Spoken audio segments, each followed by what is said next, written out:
Hey, I'm Mark de Clive-Lowe here in LA, and I'm a jazz musician and live electronic artist.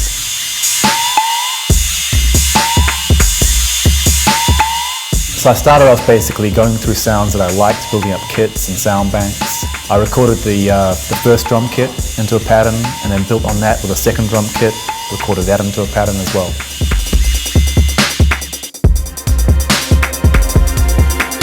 So after that I used the session strings to add a harmonic element and some kind of musicality to it, and used the grain delay as a transition, especially over the drums to get to the bass line.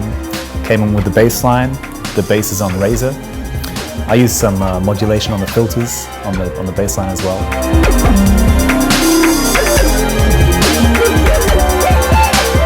I love improvisation and bringing in that element, so I wanted to use that on this piece. And yeah, I've had some fun with that.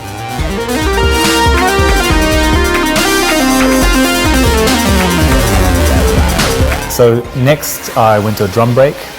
I muted out the drums, brought in some white noise, kind of wind effects, and then introduced the arpeggiator. So then I wanted to create a transition to a second section of the piece.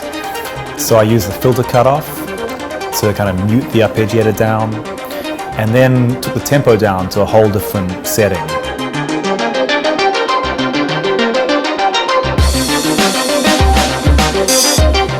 So for the next section, I wanted to do more of a down-tempo kind of hip-hop vibe, and I recorded the drums in first, recorded that into the pattern, recorded a synth with some modulation effect, and then added the bass synth as well.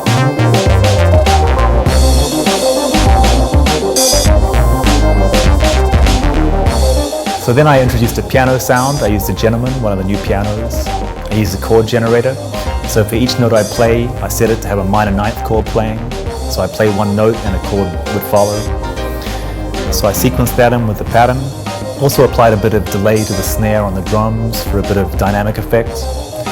And then finished the whole piece with a combined patch, combining piano, some synths and strings and cymbals. And that was the ending.